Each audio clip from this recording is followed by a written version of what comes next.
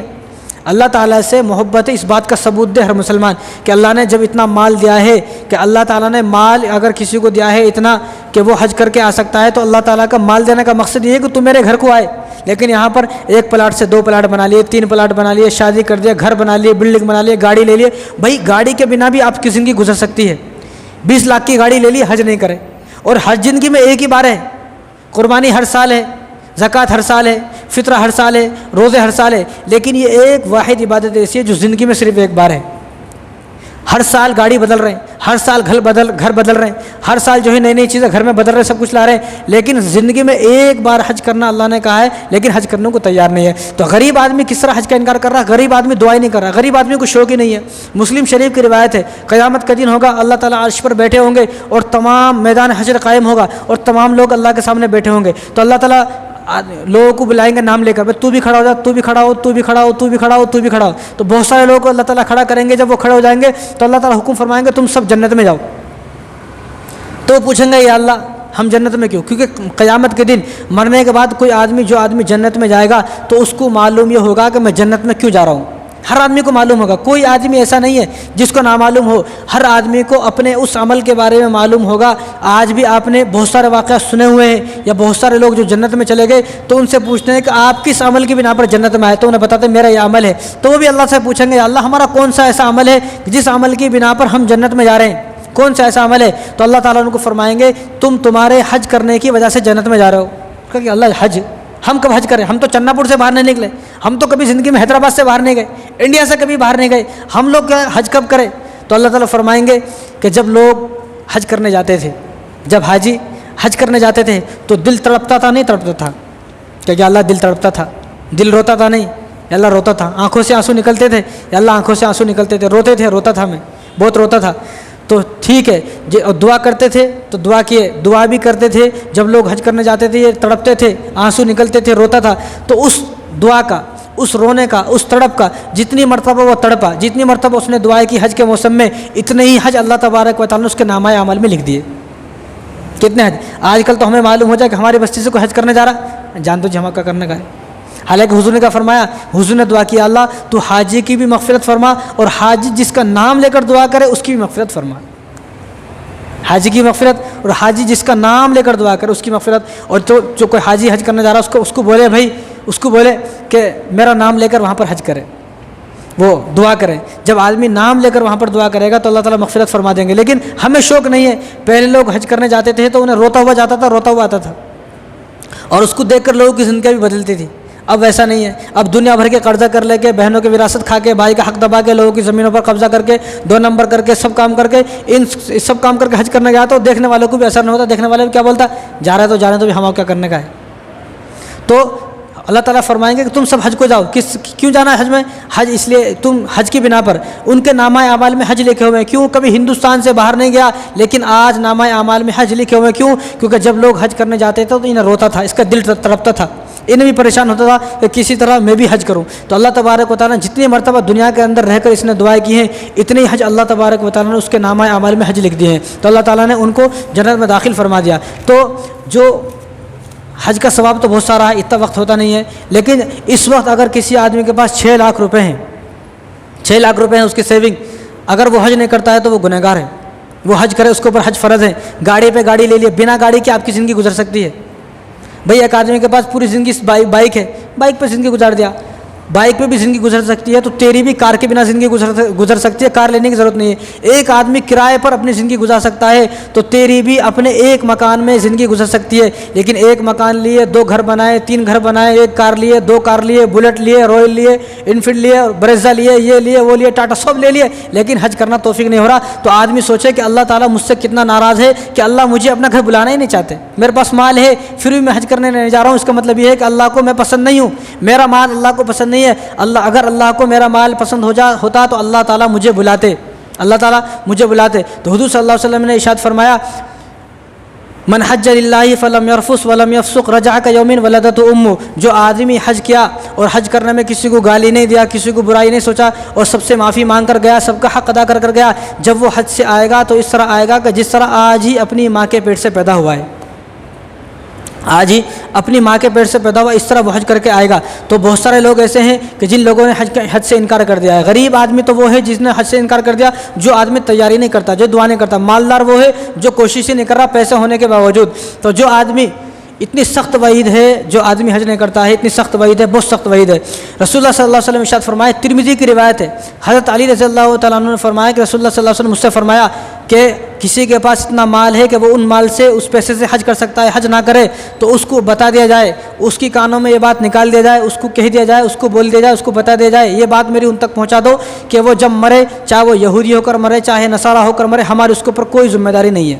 جس طرح ایک یہودی مر گیا، ایک عیسائی مر گیا، ایک غیر مسلم مر گیا، ہمارا اس سے کوئی فائدہ واسطہ ہے؟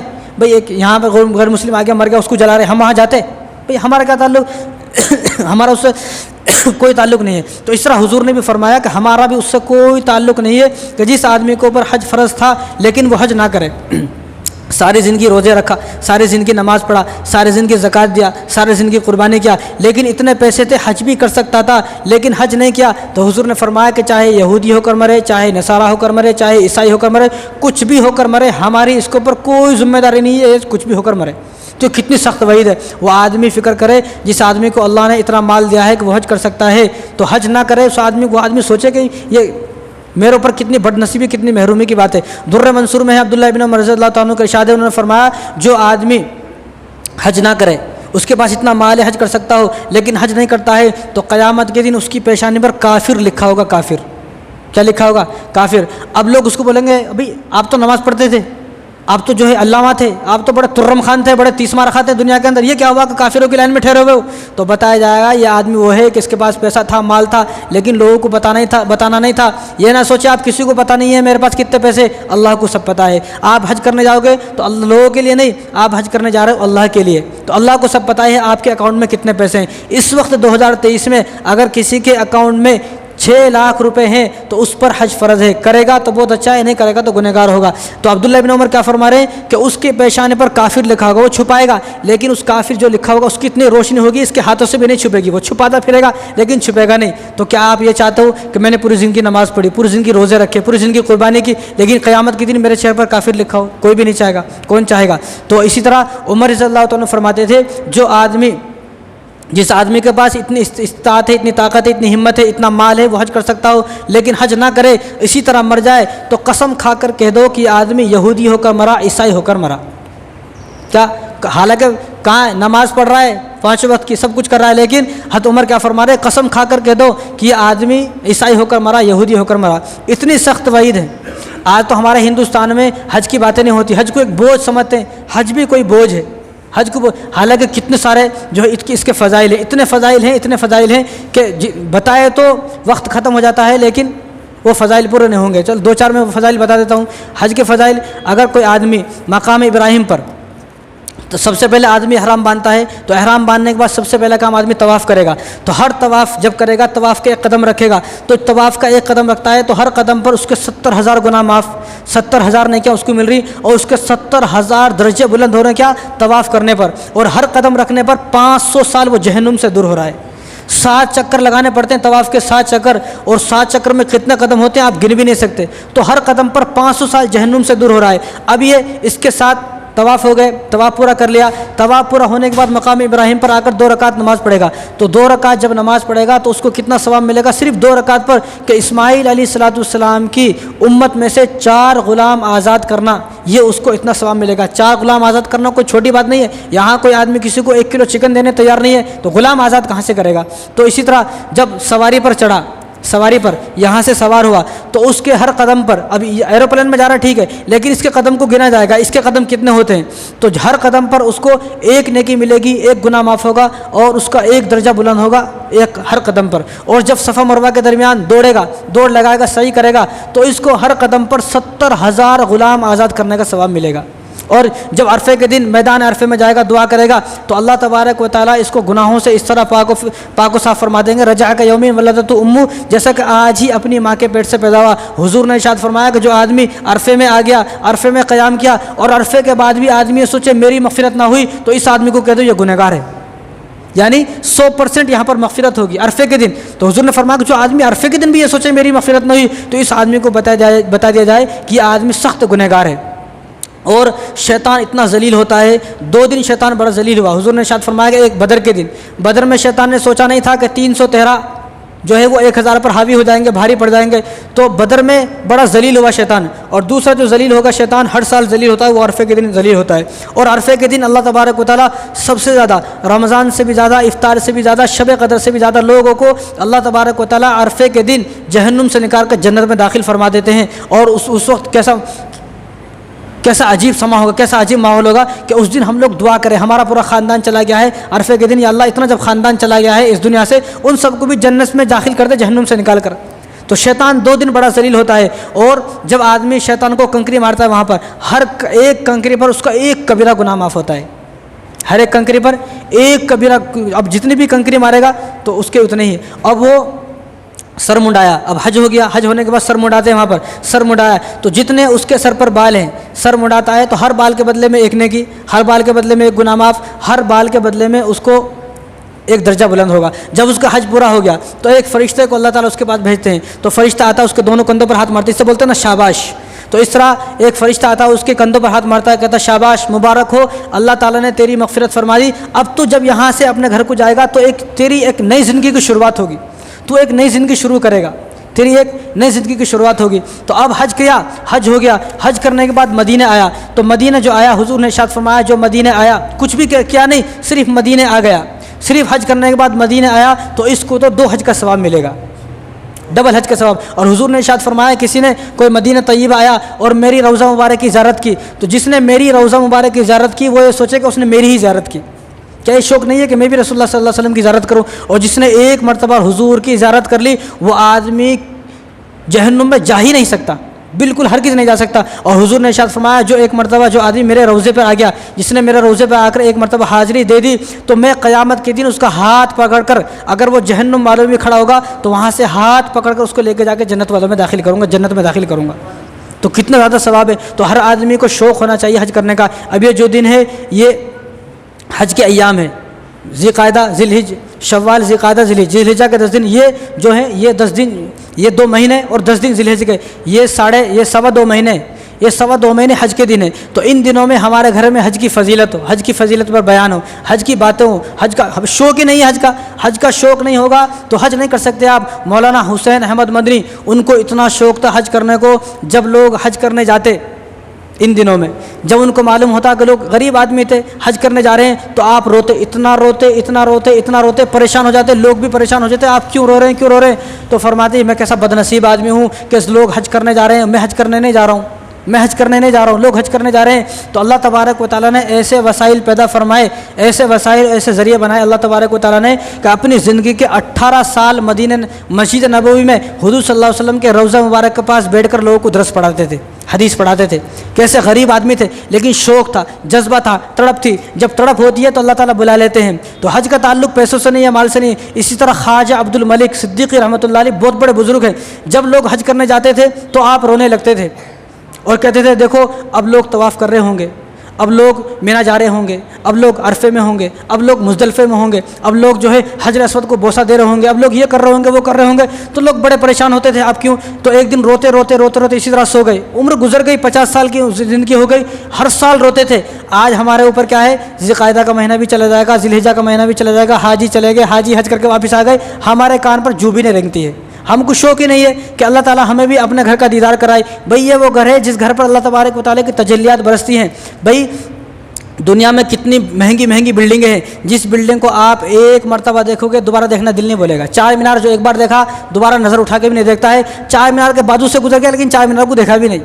لیکن وہاں وہ ایسی کشش ہے اس کے اندر، جو ایک مرتبہ آدمی جاتا ہے وہ بولتا ہے میں دوبارہ بھی آنا بھائی، یہاں پر ایک مرتبہ گیا دوبارہ بھی آنا دل بولتا ہے، ایسی کشش ہے وہاں پر۔ اللہ تبارک و تعالیٰ نے ایسی اس کے اندر جو ہے محبت رکھی ہے، ایسے جس طرح چمبک ہوتی ہے، مقناطیس ہوتی ہے، لوگوں کو کھینچتی ہے، اس طرح مکہ بھی بیت اللہ شریف بھی کھینچتا ہے۔ تو خواجہ عبد الملک صدیق رحمۃ اللہ علیہ روتے رہتے تھے، تو ایک دن روتے روتے اسی طرح سو گئے۔ جب سو گئے تو رات میں کون آئے؟ حضور خام میں آ گئے۔ کون آئے؟ حضور خام میں آ گئے۔ تو حضور نے کہا کہ عبد الملک کیوں اتنا روتے ہو، کیوں اتنا روتے ہو؟ کہا کہ یا رسول اللہ بڑا دل کرتا ہے بیت اللہ شریف جانے کا، زیارت کرنے کا، آپ کے پاس آؤں، حج کروں، بڑا دل کرتا ہے۔ تو کہا آتے کیوں نہیں ہو؟ حضور نے فرمایا کہ آتے کیوں نہیں ہو؟ کہا کہ یا رسول اللہ آپ کو تو معلوم ہے غریب آدمی ہوں، کچھ بھی نہیں ہے میرے پاس، کوئی وسائل کوئی ذریعہ ہو جاتا تو میں بھی آتا تھا۔ تو حضور نے فرمایا کہ ٹھیک ہے آج میں اللہ کو بول دوں گا۔ کیا بولا؟ آج میں اللہ، یہ کوئی بہت پرانی بات نہیں ہے، یہ تقریباً 70 سال پہلے کی بات ہے، یہ کوئی 2000 سال پہلے کی بات نہیں ہے، یہ 70 سال پہلے کی بات ہے جب ہندوستان آزاد ہوا، یہ اس وقت کی بات ہے۔ خواجہ عبد الملک صدیقی اس وقت کے اس زمانے کے بزرگ ہیں۔ تو حضور نے کیا فرمایا کہ تم آتے کیوں نہیں؟ انہوں نے کہا کہ رسول اللہ میں تو غریب ہوں، میرے پاس تو کچھ بھی نہیں، میں کس طرح آؤں؟ تو حضور نے ارشاد فرمایا آج میں اللہ کو بول دوں گا۔ ان کی تڑپ تھی، ان کا شوق تھا، ان کا جذبہ تھا، وہ روتے رہے، 10 دن روتے روتے گزار دیتے تھے، کھانا چھوڑ دیا، پینا چھوڑ دیا، سونا سب چھوڑ دیا کہ لوگ حج کرنے جا رہے ہیں، میری کتنی بڑی بدنصیبی میں یہیں پر ہوں۔ آج ہمارے پاس پیسے ہیں، سب کچھ ہے، لیکن حج کرنے کا خیال ہی نہیں آتا۔ تو وہ لوگ یاد رکھ لیں جن کو اللہ تبارک و تعالیٰ نے مال دیا ہے لیکن حج نہیں کر رہے ہیں، حج نہیں کر رہے ہیں، تو وہ لوگ سوچیں کہ اللہ تبارک و تعالیٰ قیامت کے دن جو ہے تیری پیشانی پر کافر لکھا ہوگا۔ اللہ چاہتے ہی نہیں تو میرے گھر پر آئے، تو کون یہ چاہتا ہے کہ میں ساری زندگی نماز پڑھوں اور قیامت کے دن میری پیشانی پر کافر لکھا ہو؟ تو ان کا حضور نے کیا فرمایا آج میں اللہ کو بول دوں گا۔ تو ایسے وسائل بنے، اللہ تبارک و تعالیٰ نے لوگوں کے دل میں یہ بات ڈالی کہ لوگوں نے ان کو حج کو بھیجایا۔ تو اس کے بعد اس خواب کے بعد وہ 27 سال زندہ رہے، تو 27 سال تک ہر سال حج کرتے رہے، ہر سال حج کرتے رہے، کیونکہ شوق تھا، جذبہ تھا۔ آج ہمارے اندر شوق نہیں ہے، جذبہ نہیں ہے، لوگ حج کرنے چلے گئے، حج کر کے آ گئے۔ حضور نے تو ارشاد فرمایا جو آدمی صرف حاجی سے مسافہ بھی کر لے، ہم لوگ کیا بولتے ہیں ارے حج کر کے آیا تو کیا ہوا، سوچ ہوئے کھا کے بلی حج کو گئے تو نہ سدھرتا ہی نہیں۔ بھائی انہیں سدھرا نہیں سدھرا وہ الگ بات ہے، لیکن ہمیں اپنی نبی کی جو زبان سے الفاظ نکلے ہوئے جملے ہیں ان جملوں پر یقین ہے۔ حضور نے ارشاد فرمایا کوئی آدمی حج کر کے آیا، اس سے صرف مسافہ کرے، ہاتھ ملانے سے اس کی مغفرت ہو جاتی ہے۔ حضرت عمر رضی اللہ تعالیٰ فرماتے ہیں کہ 20 ربیع الاول تک حاجی جو دعا کرتے اس کی وہ دعا قبول کی جاتی ہے۔ تو حج کے فضائل تو بہت سارے ہیں، تو یہ جو مہینے ہیں تو یہ مہینے حج کا مہینے، جس کو اللہ تبارک و تعالیٰ نے مال دیا ہے سب سے پہلے حج کرنے کی کوشش کریں۔ کچھ لوگ یہ بولتے ہیں عقیقہ نہیں کیا تو حج نہیں ہوتا، عقیقہ تو مستحب ہے، عقیقہ تو سنت ہے، عقیقہ سے حج کا تعلق نہیں ہے۔ جو بہنوں کی پراپرٹی کھا گیا پہلے یہ واپس کرو، بھائی کی زمین پر قبضہ کیا ہو یہ واپس کرو، بیوی کا مہر اب تک ادا نہیں یہ واپس کرو، عقیقہ چھوڑو، یہ بہانے، بعض لوگ بہانے لگاتے ہیں نہیں اگر میرے کو حج کرنا ہے تو والد صاحب کے ساتھ ہی حج کرنا ہے، والدہ یا والد صاحب سے پہلے حج کیا تو حج قبول نہیں ہوتا، ایسا کچھ نہیں ہے۔ آپ والد صاحب کی الگ نماز ہیں، ان کا الگ حج ہے، آپ کا الگ حج، آپ والد صاحب سے پہلے بھی حج کرنے جا سکتے ہو، آپ بنا عقیقے کے بھی حج کرنے جا سکتے ہو۔ اتنے سارے دنیا کے کام ہو رہے بنا عقیقے کے اور حج میں آ کر بہانہ لگا رہے، اس لیے حج کے لیے کوئی بہانہ نہ لگائے۔ جس کو اللہ تبارک و تعالیٰ نے مال دیا ہے، دولت دی ہے، تو وہ سب سے پہلے حج کرنے کی کوشش کرے، ورنہ حضور نے فرمایا کہ آدمی چاہے یہودی ہو کر مرے، عیسائی ہو کر مرے، نصارہ ہو کر مرے، ہندو ہو کر مرے، ہمارے اس کے اوپر کوئی ذمہ داری نہیں ہے مرنے کے بعد، چاہے اس کو جہنم میں ڈالا جائے چاہے اس کو کہیں بھی پھینکا جائے۔ تو اللہ تعالیٰ ہم سب کو ان باتوں پر عمل کرنے کی توفیق عطا فرمائے۔ وما علینا الا البلاغ۔